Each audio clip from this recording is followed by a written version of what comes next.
Muito boa tarde, sejam bem-vindos a este webinar. Eu sou a Leonor Poeiras e estou aqui com a CS Associados, precisamente para discutir a temática das eleições. Faltam 10 dias para exercermos o nosso direito de voto e há sempre algumas questões que ficam no ar, algumas dúvidas, e o propósito que nós temos com este webinar é precisamente elucidar de forma bastante prática e leve, ligeira, essas mesmas dúvidas. Sabemos que hoje é dia de derby Sporting Benfica, mas ainda falta um pouco para começar e prometemos que vamos terminar antes.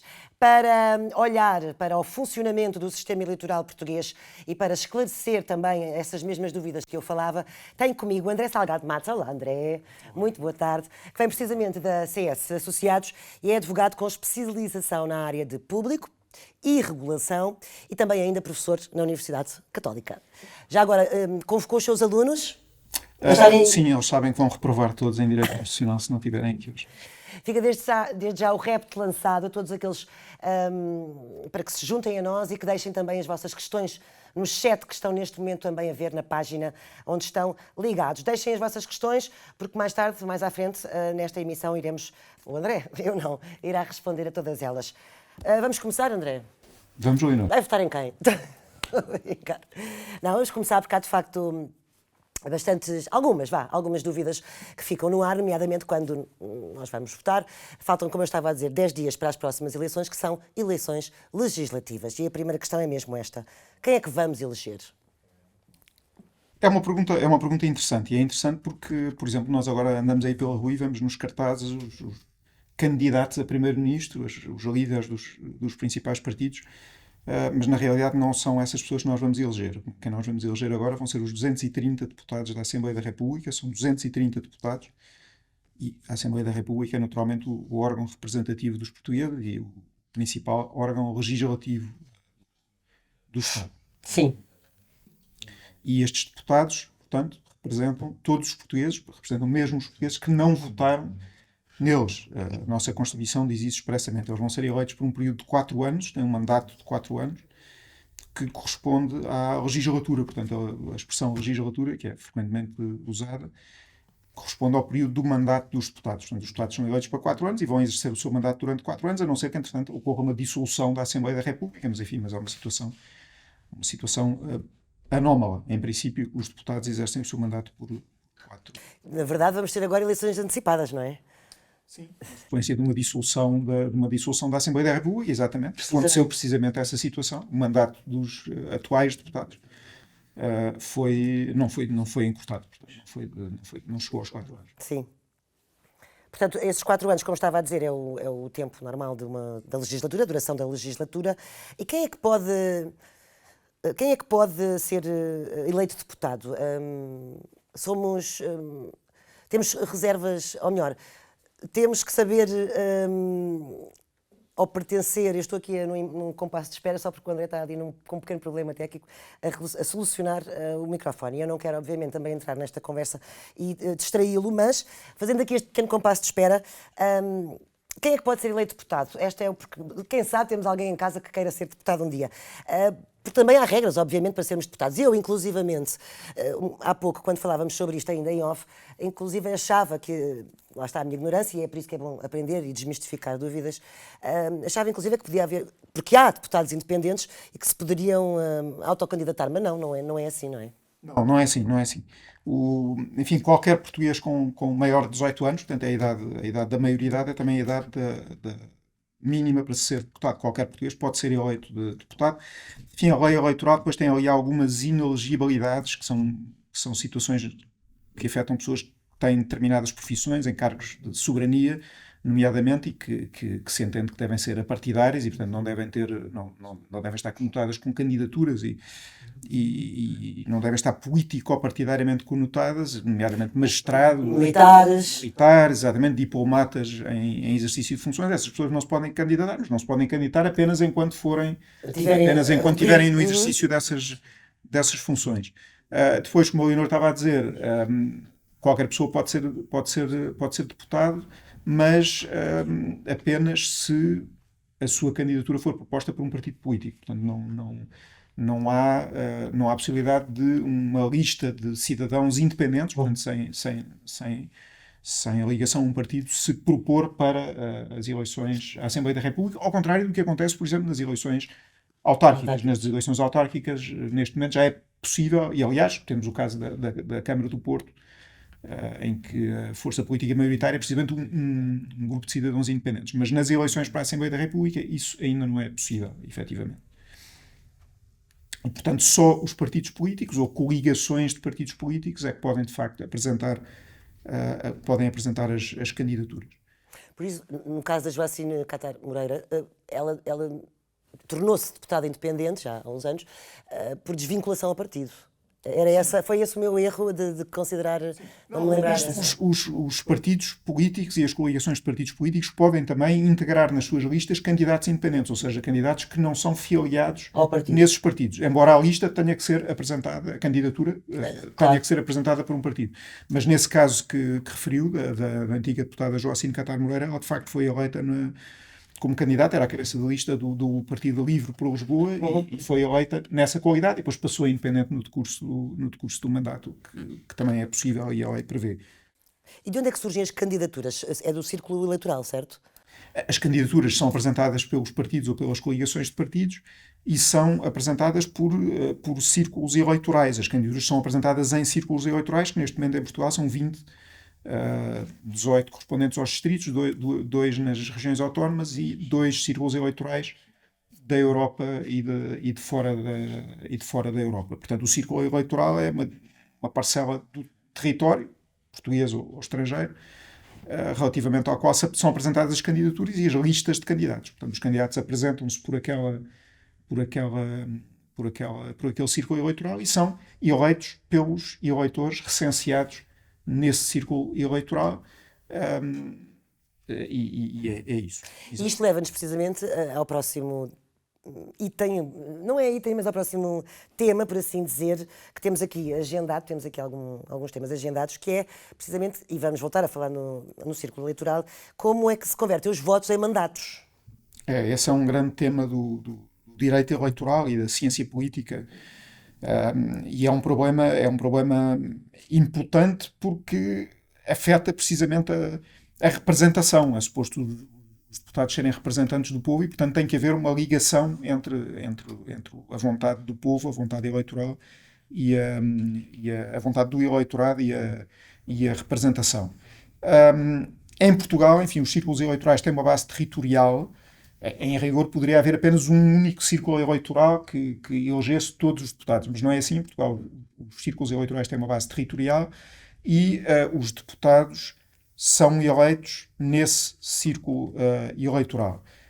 E esses deputados são eleitos proporcionalmente aos cidadãos e eleitores que estão recenseados nesse círculo eleitoral. Portanto, em teoria, Lisboa é o círculo maior.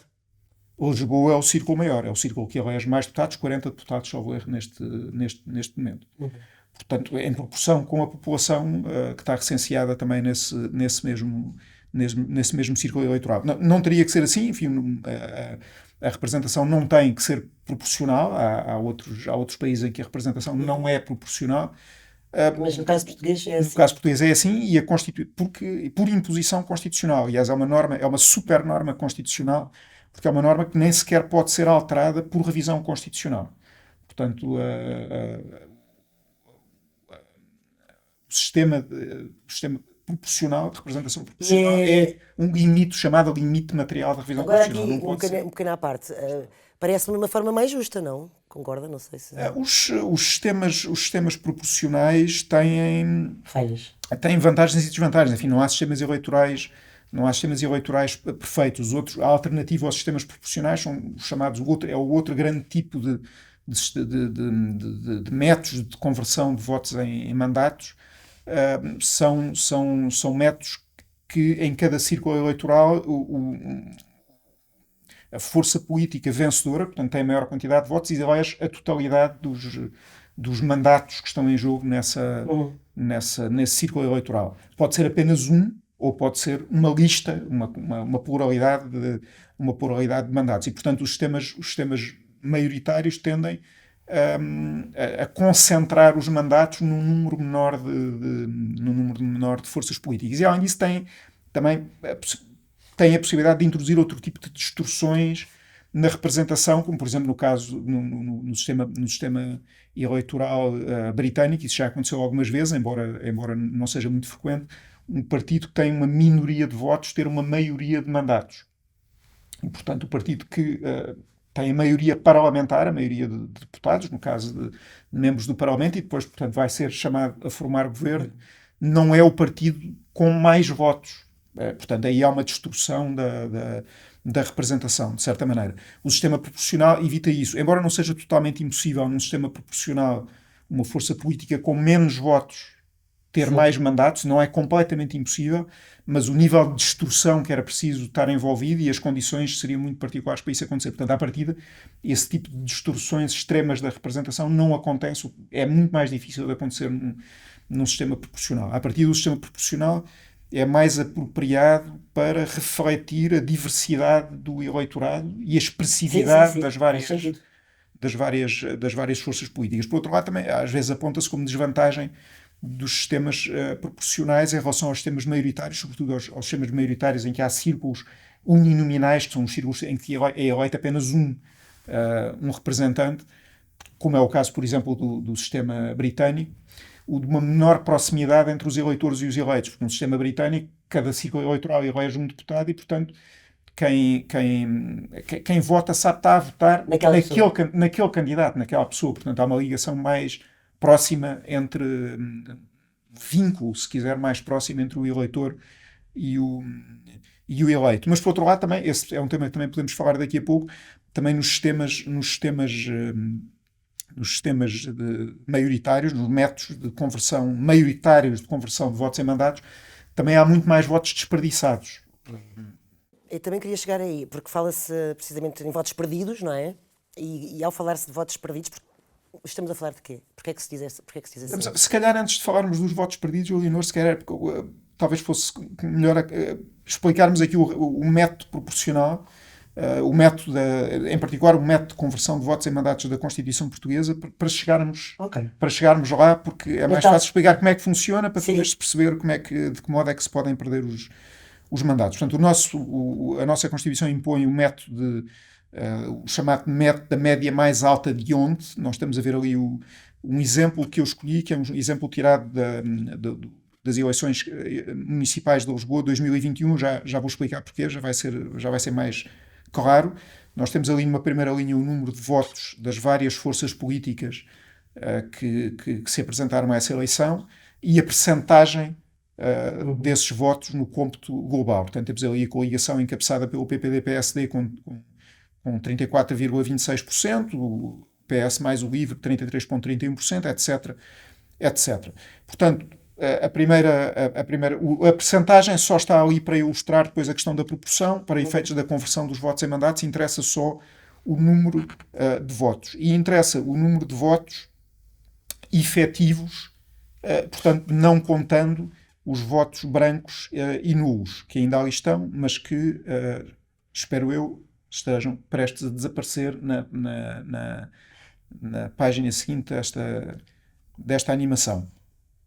Portanto, nós temos um círculo eleitoral, como disse, este é o círculo eleitoral de Lisboa. Temos que ver qual é que é o número de mandatos que estão em disputa nesse círculo eleitoral. Neste caso eram 17 mandatos, portanto, Presidente da Câmara mais 16 vereadores. Essa foi uma das razões pelas quais eu escolhi este exemplo, porque se fosse um exemplo tirado das legislativas eram 40 deputados, mas era muito mais complexo. Aqui o que nós temos, portanto, é a aplicação do chamado método de Hont, ou seja, nós vamos dividir aquele número total de votos sucessivamente por 1, por 2, por 3, por 4, por 5, até se prefazer o número total de mandatos. Neste caso, teoricamente, a divisão iria até 17. Iria até 17 porque é possível, em teoria, que a mesma força política ganhe 17 mandatos de 17 que estão em jogo. É muito improvável, mas pode acontecer. Neste caso, enfim, não aconteceu e, portanto, paramos ali nos 10. Em que é que depois consiste o método da média mais alta de Hont? A média mais alta é, no fundo, o quociente mais alto. E, portanto, nós vamos pegar, e já está a começar ali a aparecer, portanto, aquelas células que estão a começar a ficar coloridas, que são os quocientes mais altos. Aqueles quocientes correspondem a mandatos. Portanto, aquilo que nós temos é, na primeira linha, estão o primeiro candidato de cada lista, na segunda linha está o segundo candidato de cada lista, na terceira linha está o terceiro candidato de cada lista, e, portanto, aquilo que temos é, precisamente, ali a distribuição dos 17 mandatos, ficamos com, são as 7 médias, os 7 quocientes mais altos, são os 7 da coligação PS, PSD, CDS, etc. 7 também para o PS Mais Livre, 2 para o PCP, Partido Ecológico dos Verdes, e 1 mandato para o Bloco de Esquerda. Porquê? Porque são os quocientes, os 17 quocientes mais altos resultantes daquelas divisões sucessivas. Portanto, é relativamente simples, são operações matemáticas relativamente simples. É um método que tem essa facilidade. Há métodos de representação proporcional muito mais complexos. Este é dos mais simples. E é também, enfim, do ponto de vista da proporcionalidade, é também com algumas distorções que vamos já ver, mas é também dos métodos mais fiáveis em termos de assegurar uma proporcionalidade efetiva. Nós ali, portanto, já estamos a ver, já vamos conseguir ver agora a distorção existente no método D'Hondt, porque nós temos, por exemplo, a coligação vencedora tem apenas 34 apenas, quer dizer, enfim, foi o resultado mais elevado, mas tem 34,26% dos votos, mas tem 41,18% dos mandatos. E mesmo a força que ficou em segundo lugar, a coligação PS Mais Livre, teve 33,31% dos votos e 41,18% dos mandatos. A mesma coisa, se virmos, ainda na terceira força política, o PCP mais o Partido Ecologista dos Verdes, mesmo assim tem um número de mandatos superior ao número à percentagem a percentagem de mandatos é superior à percentagem de votos. Depois, se formos vendo depois para baixo, a distorção é ao contrário, ou seja, as forças políticas vão tendo uma menor proporção de mandatos do que a percentagem de votos. Portanto, a proporcionalidade do sistema de D'Hondt é uma proporcionalidade. Aliás, todos os sistemas de repartição, de conversão de votos em mandatos proporcionais, é uma proporcionalidade aproximada. Portanto, não é uma proporcionalidade absoluta. Depois há métodos, há um método D'Hondt chamado método D'Hondt modificado. Enfim, pode haver várias modificações para tentar uma maior proporcionalidade, mas tem a desvantagem depois de complexificar muito o método de conversão de votos e mandatos. As distorções do método D'Hondt são conhecidas, são basicamente uma sobre-representação das forças políticas com maior número de votos, sobretudo num cenário de dispersão de votos. Portanto, quanto maior for a dispersão de votos, maiores são estas distorções. Porquê? Porque há os tais votos desperdiçados. Sim, ou seja, nós temos aí. De que é que estamos a falar quando falamos nisso? Os votos desperdiçados são os votos que não. E esta expressão voto desperdiçado é uma expressão científica usada na ciência política, portanto, nem sequer. Embora se perceba intuitivamente o que quer dizer. Ou seja, há ali uma série de votos que nós vimos que não resultaram na eleição de nenhum mandato. Esses votos, do ponto de vista da representação proporcional, estão desperdiçados, porque não houve de facto uma correspondência, uma conversão de votos em mandatos. E, portanto, isto é uma distorção. Há aqui uma distorção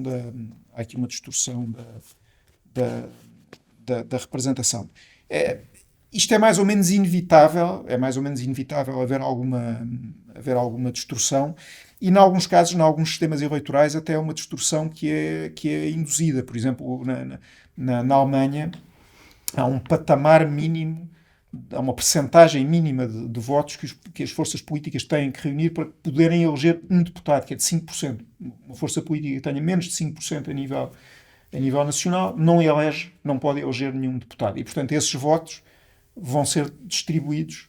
Esses votos, enfim, não são esses votos, são os quocientes desses votos, de acordo com o método D'Hondt, vão depois resultar na atribuição de mandatos a outras forças políticas.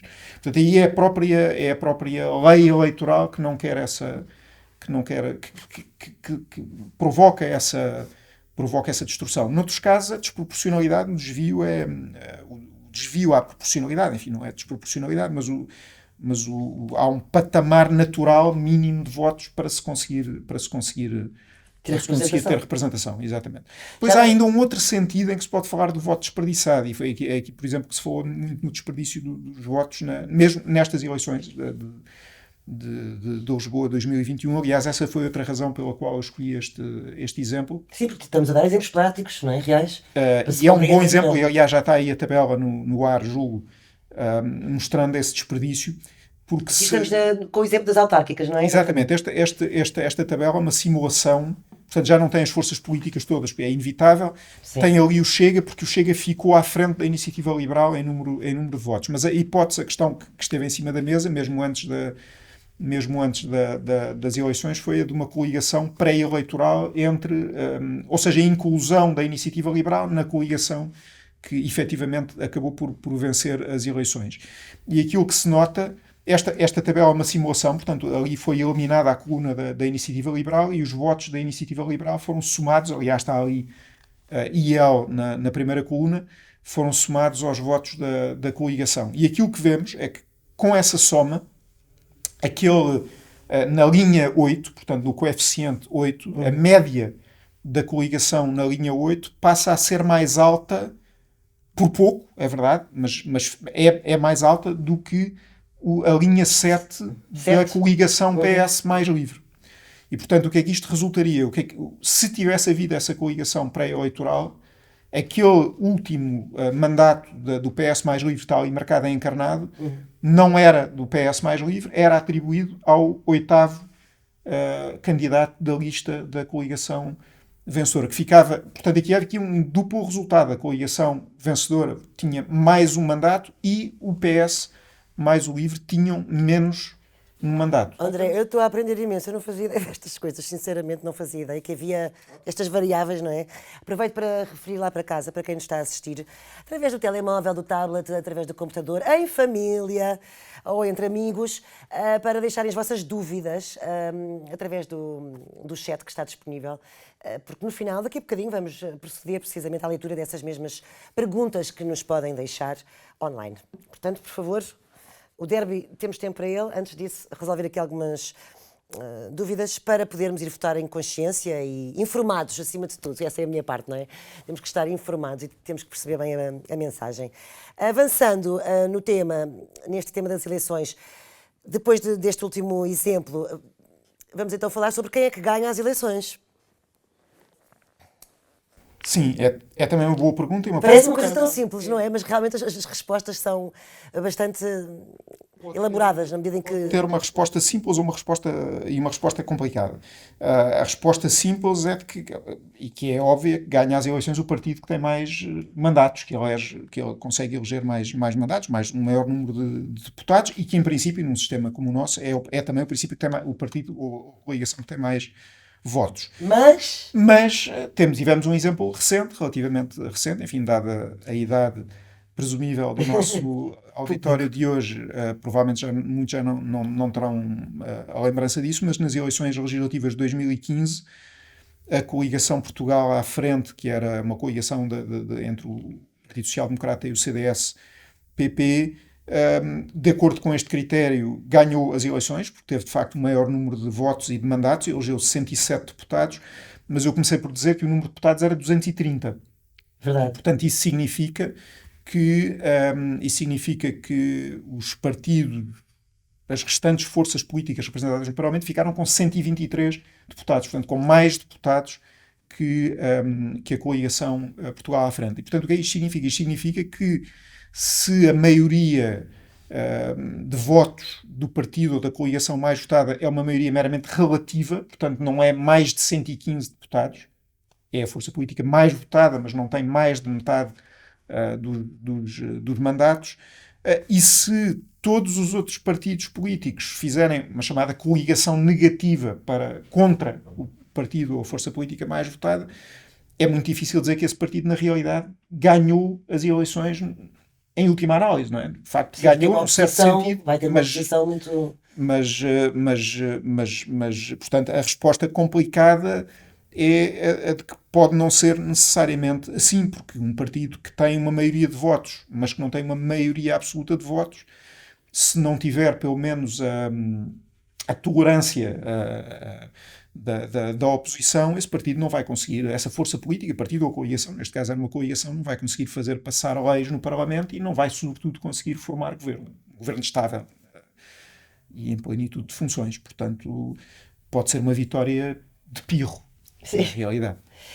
E, finalmente, a questão de como se forma governo. Nós, à partida, pensamos que sabemos que é uma coisa simples, enfim, é simples, ou seja, tem regras e sabemos as regras, mas há mais para além disso. E há mais, não sei se digo órgãos, mas mais pessoas envolvidas na formação. Mais órgãos, não? Está certíssimo. Está certíssimo. Sim. Pronto, está bem. Isso, nem todos os meus alunos de Direito Constitucional acertam nessa. Voltamos um bocado à pergunta inicial, não é? Que era um aspecto que eu referi a propósito da pergunta inicial, a questão do quem é que nós estamos a eleger, se é o Primeiro-Ministro. Sim, porque na verdade nós vemos nos placares, na campanha eleitoral que está a decorrer, nós vemos precisamente os futuros, aqueles que futuramente que se estão a candidatar para se tornarem Primeiro-Ministros, não é? E não é, por acaso, enfim, a eleição não é a eleição do Primeiro-Ministro, não é a eleição do Governo. Em Portugal há outros países em que é assim, que o Governo é eleito, ou pelo menos sujeito a um voto no Parlamento, em que o Primeiro-Ministro é eleito.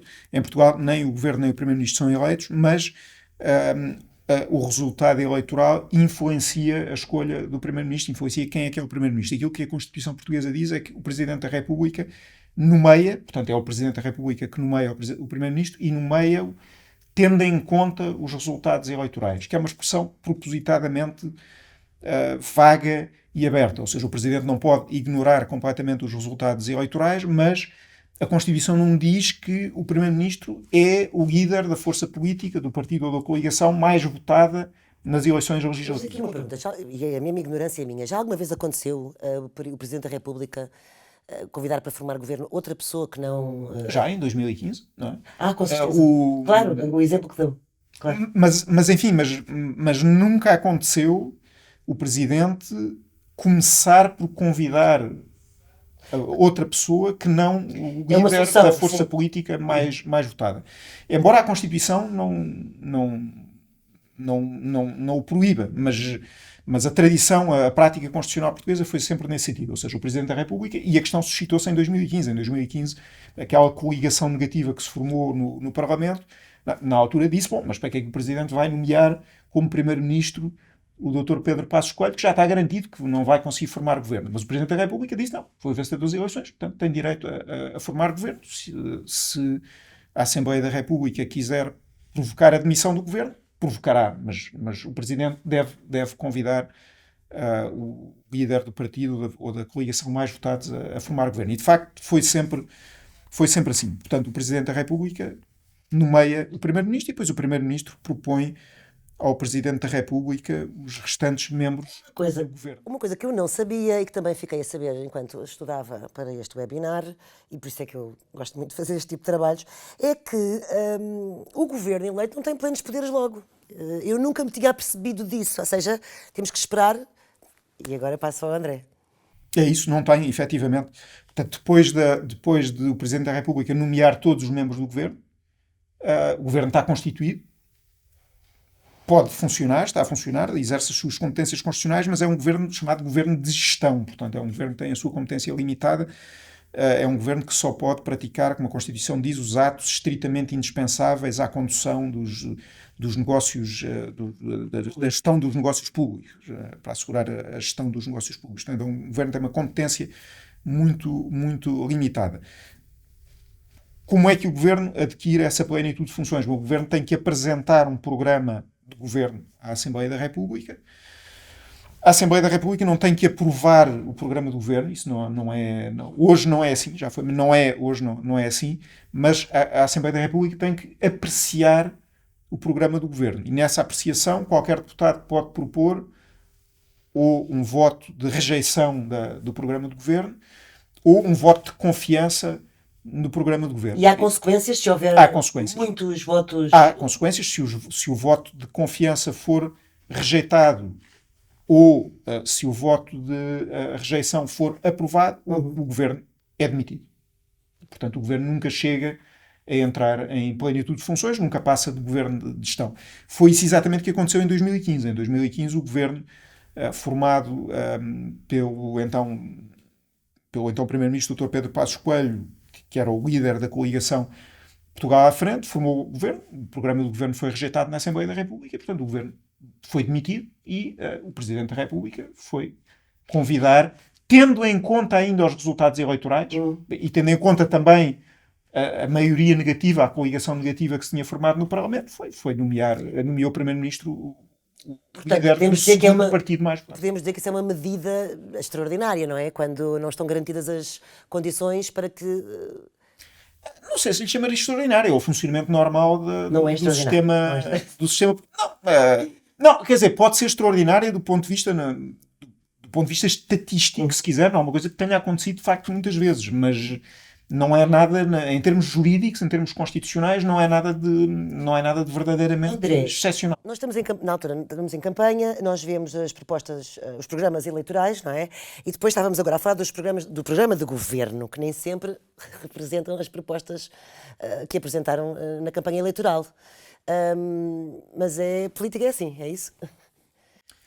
Sim, enfim, o programa de governo, sim e não. Enfim, o programa de governo é suposto ter alguma correspondência, eu diria que é suposto ter muita correspondência no programa eleitoral da força política que formou o governo, não é? Mas ainda hoje em dia temos essas dúvidas, não é?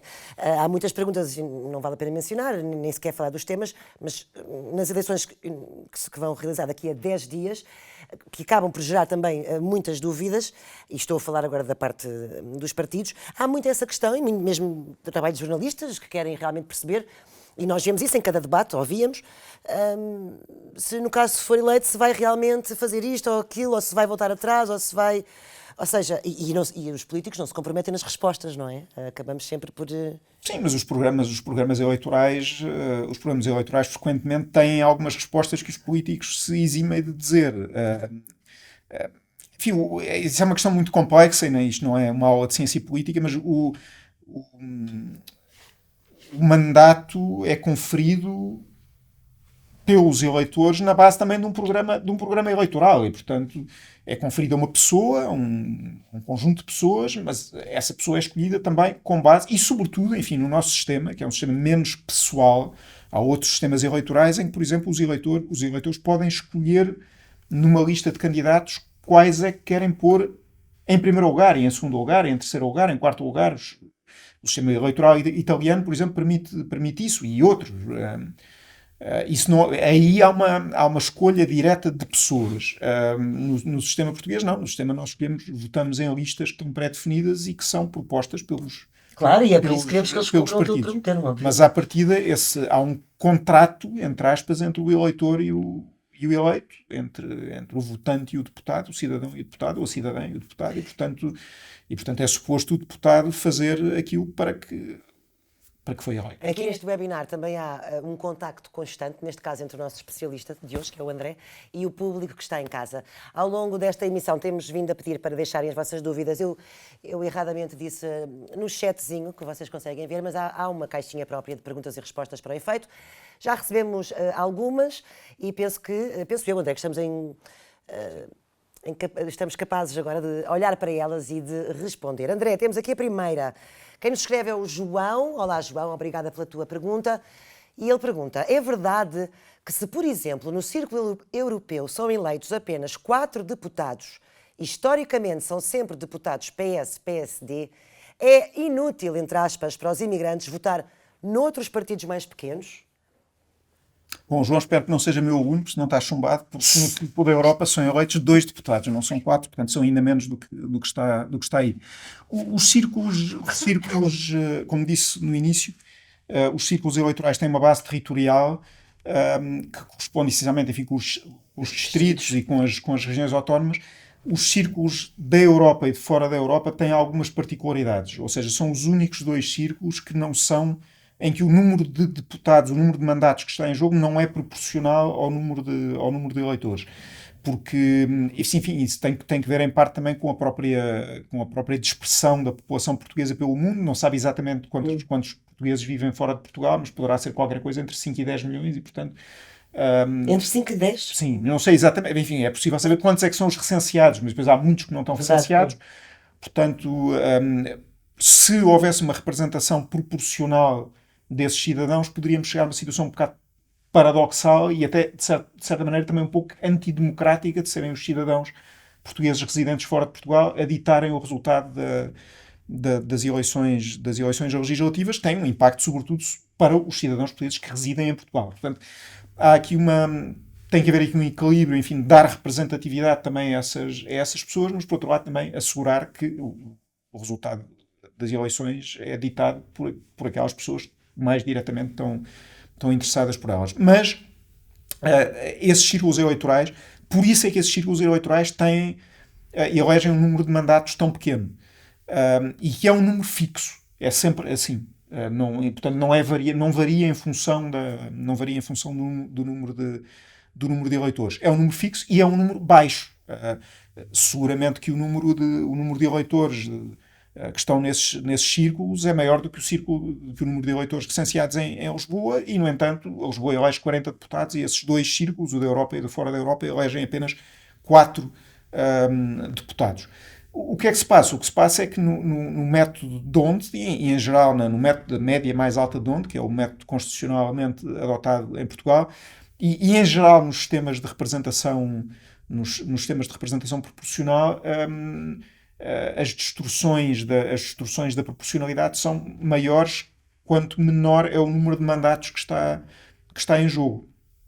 E como o sistema D'Hondt, como o método D'Hondt, como vimos há bocado, tende a concentrar mais mandatos nas forças políticas com maior número de votos, essa bipolarização que está ali um pouco na pergunta do João, ou seja, na realidade, eu julgo, enfim, isto não tenho a certeza absoluta sobre o histórico, mas julgo que nenhum partido, tirando PS e PSD, alguma vez elegeu deputados por estes dois círculos eleitorais. De facto, não há um patamar mínimo de votos, mas há um patamar natural, tendo em conta a discrepância entre o número de eleitores e o número de mandatos. É muito difícil, é preciso ter, de facto, um grande número de votos. Portanto, é praticamente impossível a um pequeno partido eleger um deputado nestas... Temos mais uma pergunta. Outro cavalheiro, desta vez o Nuno. Eu solicito às senhoras desse lado para também deixarem as suas dúvidas. A não ser que não tenham, é possível, não é? Nós realmente somos mais iluminadas. Bem, estou a brincar. À parte, a segunda pergunta vem então do Nuno, que nos pergunta, André, é para si. Numa coligação pré-eleitoral, como é realizada a alocação dos mandatos a eleger? Existe algum mínimo / regra específica de presença nas listas para cada partido da coligação ou fica ao livre critério dos partidos? Fica ao livre critério dos partidos. Aí os partidos negociam os termos em que se pretendem coligar. Não há nenhuma regra quanto a isto. Portanto, é assim, fica ao livre critério dos partidos, efetivamente. E é uma decisão que, isto é uma dúvida à parte minha, é uma decisão tomada assim em equipa, dentro do partido? Ou há... Depende das cúpulas decisórias de cada partido, portanto, cada partido depois, enfim, terá os seus processos internos para chegar a essa consensualização. André, responderam ao nosso apelo, ao meu apelo pelo menos. A Sofia, temos uma Sofia do lado de lá. Olá, Sofia, obrigada por teres escrito. Para que serve e como funciona um círculo de compensação eleitoral? Esta também não... Sim, esta é um bocado complexa. Primeiro, o que é um círculo de compensação eleitoral? O círculo de compensação eleitoral tem-se falado muito disto por causa de uma proposta, de uma reforma legislativa que foi feita na legislação eleitoral dos Açores e por causa de uma proposta legislativa a nível nacional da Iniciativa Liberal. Esta ideia do círculo de compensação eleitoral visa precisamente corrigir algumas das distorções da proporcionalidade do método D'Hondt, enfim, dos sistemas de representação proporcional em geral, mas em particular do método D'Hondt. Portanto, a ideia este círculo de compensação é um círculo, enfim, tentando não ser aqui demasiado complexo e demasiado técnica a explicação, mas é um círculo com um número de deputados, ou que elegeria um número de deputados relativamente alargado. Julgo que na proposta da Iniciativa Liberal era um círculo com 40 deputados, portanto era um círculo com uma dimensão, com uma dimensão em termos de número de mandatos idêntica à de Lisboa, que é o círculo que elege maior número de deputados, e este círculo de compensação eleitoral serviria precisamente para assegurar a representação dos tais votos ao nível dos tais votos desperdiçados. E aliás, enfim, concretamente a proposta feita pela Iniciativa Liberal, por exemplo, aplicada às últimas eleições legislativas, dava resultados curiosos. Por exemplo, o CDS elegeria 3 deputados, por exemplo. O CDS neste momento não tem representação parlamentar, portanto este círculo de compensação permitiria dar essa representatividade ao CDS. Eram logo 3 deputados. Havia algumas alterações depois nos outros, na distribuição de mandatos aos outros partidos, e, por exemplo, o partido RIR teria 1 deputado, tendo em conta o número de votos que teve nas últimas eleições, portanto, elegeria um deputado. O que significa, enfim, que há votos aproveitados. Este círculo de compensação permitiria aproveitar alguns votos que são desperdiçados, ou seja, são votos que não têm a representação, não são convertidos em mandatos. E, portanto, alarga, de certa maneira, a representatividade e permite corrigir algumas distorções do sistema. E é muitas vezes também por causa disso que surgem coligações, não? Porque reforçam um partido, aliás, já com alguma representatividade, embora não tenham. Estou a ser confusa, se calhar. Não. Estão-me a lembrar do Partido Popular Monárquico, por exemplo, que não tem representação. Mas estava naquela coligação. Estava naquela coligação. Não, o método onde... Portanto, no fundo, nesse caso, o Partido Popular Monárquico, ou os eleitores que votassem, estariam a ajudar... Sim, votaram, o seu voto foi convertido em mandatos, não é? Exato, é isso. Resultou na eleição, naquele caso, de um vereador. O método onde tem essa característica que é vista por uns como uma vantagem, por outros como uma desvantagem. Ou seja, o método onde, como sobrevaloriza a representação das forças políticas com maior número de votos, tende a ser visto como fomentando a formação de coligações pré-eleitorais. Não pós-eleitorais. As coligações pós-eleitorais não têm nenhum efeito ao nível da distribuição de votos em mandatos. Naquele caso...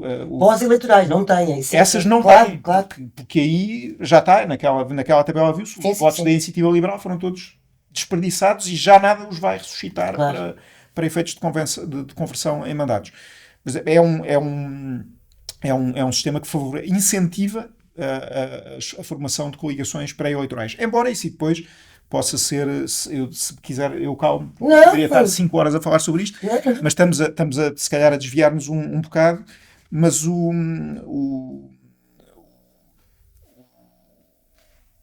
isso é criticado por vezes por diminuir